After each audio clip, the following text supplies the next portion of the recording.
You're what it do, YouTube. It's your boy Eli the Rebel. Welcome back to PPL Heat of the Week. This is episode number 4, covering week 4 battles. And I'm going to try my best to pull the best sets from the week on my own.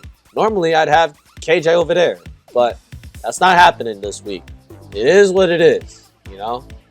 Did it last season, so hopefully I will do my best to, keep the energy up nice and high and, y'all are engaged and whatnot. But if you haven't seen weeks 1 through 3, go ahead and click the links in the description and watch those, because I'm going to spoil the leaderboard in 5, 4, 3, 2, 1. So, PPL Heat of the Week going into week number 4. We have a couple duplicates. So we have, there we go.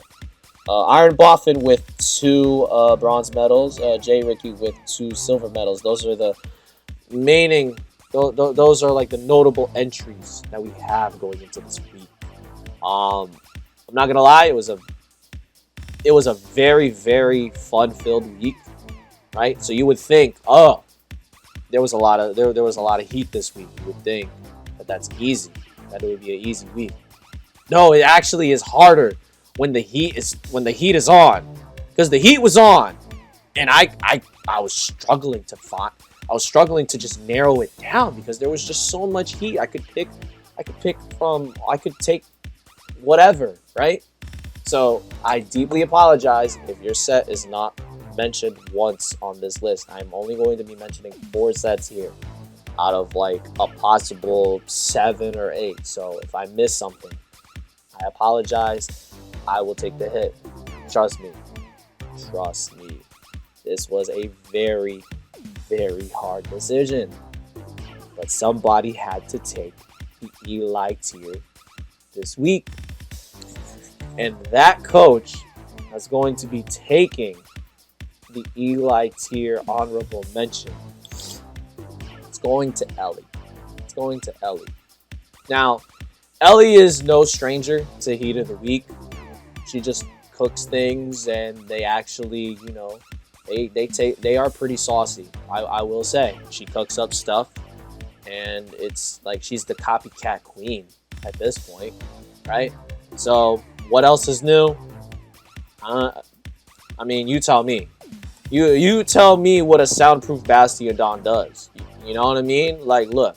So, traditionally, Bastiodons want to run Iron Defense Body Press to maximize the body press output. But Ellie elected to go with Curse because, why? There's Scream Tail. You want to heavy slam it down, right? Because Scream Tail is just a little super tiny furball sack of sugar honey iced tea bars. If you don't get that reference, I swear, we're not going to be friends if you don't get that reference. If you don't get that sugar honey iced tea reference, I swear. But, Curse, Heavy Slam, Mental Herb, so no taunting, no nothing, right? That's what Mental Herb does. It kind of says, screw you on a taunt, right? You just taunt it back the other way, right? But what really takes the cake is the soundproof interaction, which I didn't know until freaking it happened, right? Because freaking aim clicks roar, right? And you would think, oh, well, this Bastiodon is useless. Nah! Soundproof says, nah, Bastiodon staying. It's a Don Dada right here, okay? I was like, whoa. That's how that works. Because normally, right, soundproof, when I think of soundproof, I think of like, okay, no hyper voice for you, no boom burst for you, fine, cool. But it stops roar, so no phasing, those curses away. That's insane. That is insane. Normal weeks, it would be on the podium. But I think the thing that ultimately Ellie didn't win with Bastiodon, and that's actually going to transition into a different set that actually won this coach the game. And I'm looking at it and I'm just like, I can't believe I'm saying this back to back because I've already alluded this before in a prior week. Sometime, like, I still think that Gray cooks for Ellie and Ellie cooks for Gray, and Gray's Farigarath is kind of making me think that theory is true. We might need Detective Striker on that case too. We might. I might have to put in a call. I don't know, but yo, Gravy's Farigarath is something out of this world. First of all, you have Citrus Berry but no Kudchu. You're bluffing Kudchu, which is actually next level thinking right there, right? Then you have not one but two setup moves in Nasty Plot and Agility. Now, in a fast-paced meta like Scarlet and Violet, you'd be lucky to get one setup move. You know what I'm saying? But to be able to pull off both and then click the Psy Shock on the Florges, beautiful. Because Florges has ungodly Spadef, so it was genius prep on Gray's part and great intuition. Like, yo, Florges is gonna come in here and try to sit on the Psychic move because it has very high Spadef, but no, Psy Shock targets the physical defense, and now that Florges ain't looking too hot. It ain't looking too hot, sweetheart. I'm gonna tell you that. And then the last move, Gray was able to click Thunderbolt in front of a Politoed, thinking Politoed thought it would live, but we all know how that worked out. And yeah, Gray won the game off of a Thunderbolt from Farigarath. So that's what ultimately made me put it in bronze, was that the set actually won Gray the game. Whereas like Ellie set was cool, but like didn't really win. It was cool to watch it go down and whatnot, but we need the dubs. We need the dubs, man. We need the dubs. So Gray got the dub, got the bronze medal for it on top of it. So well done. Silver medal. Silver medal.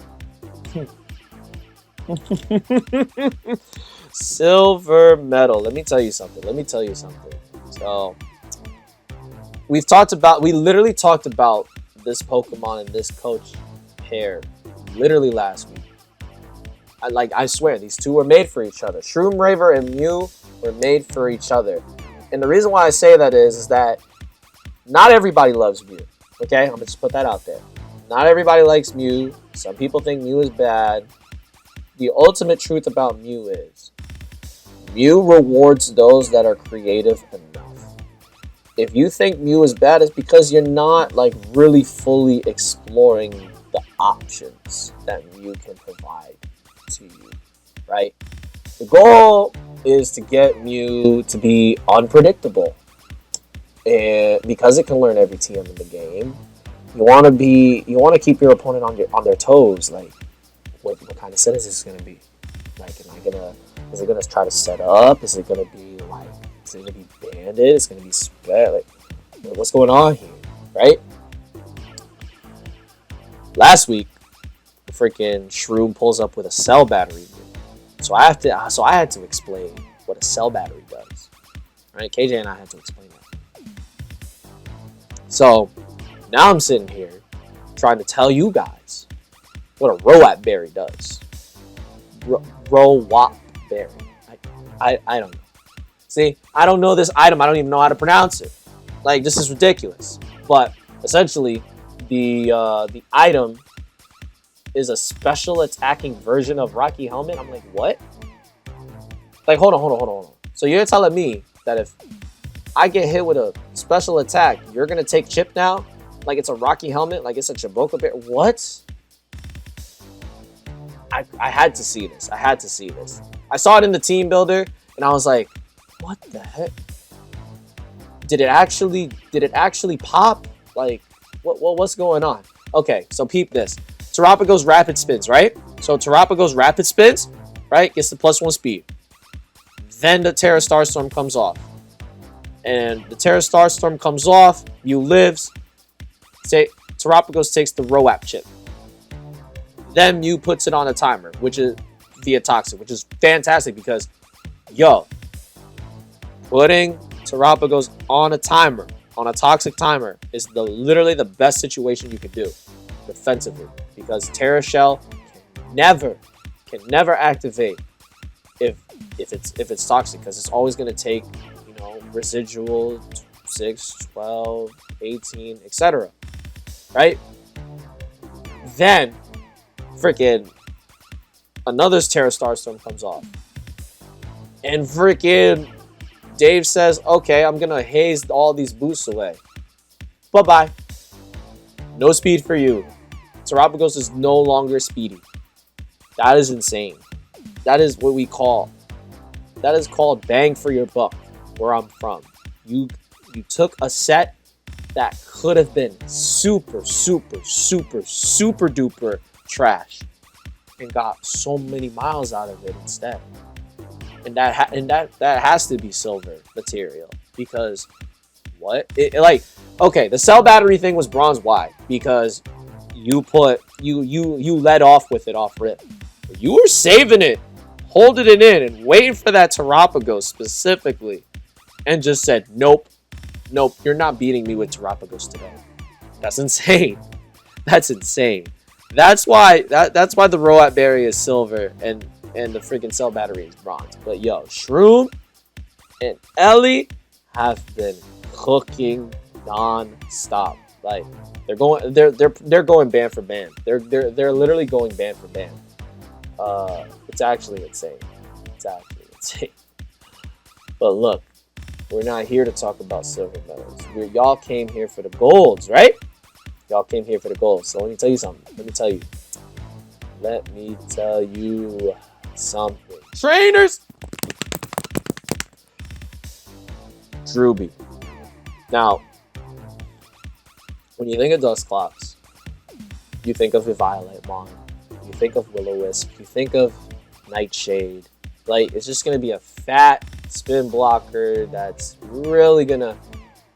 just going to be annoying, right? You don't think of it as, like, an attacker, let alone a mixed attacker, right?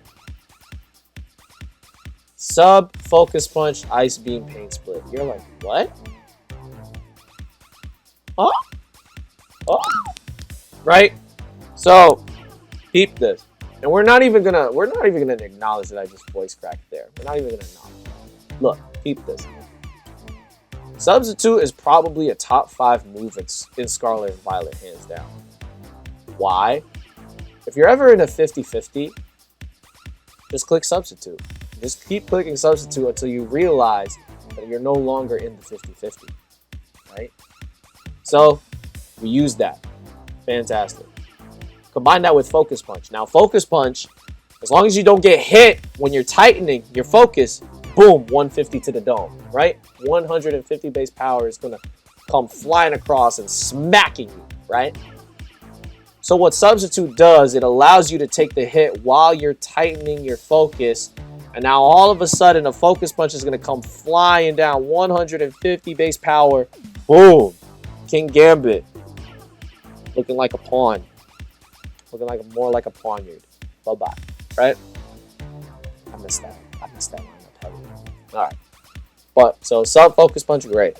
Right? I use that combination on things like Breloom, Mega Swampert, right? There's a handful of mons that I've used those two moves together with, and they're nice. That's all I can say right now. I just want to get to the other two moves, because these other two moves are more impressive. Ice Beam, okay? Detective Striker might need to look into these freeze allegations, bro. It's like 3 weeks in a row where a freeze happens in the week. What's going on here? I understand that we're transitioning from the summer all the way into the fall. It's gonna get a little cold out. Don't get it twisted. But yo, 3 freezes in 3 weeks, bro. I don't know, man. I don't know. And I think Ice Beam was only clicked like 2 or 3 times to get to that point. So to get it on the second and third Ice Beam on a 10%, nah. The script writers had it out. And then Pain Split. Pain Split. See, this is why this is gold medal material, because Drewby used all 4 moves, and all 4 moves worked to like a charm for Drewby. Okay? Pain Split is a very high risk, high reward move as a status move. Why? Well, if your HP is lower than your opponent, you're actually no. If your HP is higher than the opponent's, you're actually chipping yourself down, right? But on the flip side, if your HP is lower and you Pain Split, then you can recover up. And with the 40 HP that Dusclops has, you have like you can get up to full pretty much off of Pain Split. Because again, like it's so interesting to me how Pain Split can be so successful in certain situations. Because when you think of reliable recovery moves, you think of recover, you think of roost. For me, I consider Strength Sap. But again, Strength Sap is on the same category because you're basing it off of somebody else's attack to get back up to full. And for Pain Split, what makes it even riskier is you're basing it off of somebody else's HP. And HP changes constantly throughout the battle.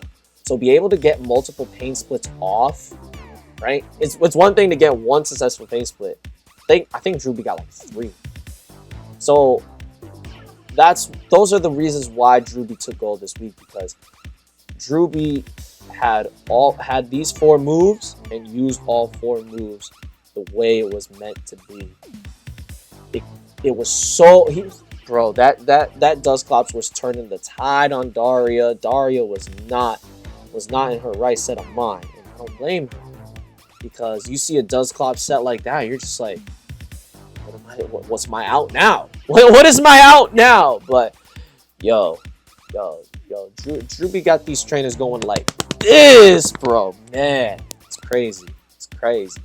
But yeah, this is your now week 4. That's right, week 4. Week 4 Heat of the Week leaderboard. So we have 4 different gold medalists. You love to see that. We have 4 different honorable mentions as well. Again, in terms of entries and stuff like that, there we go.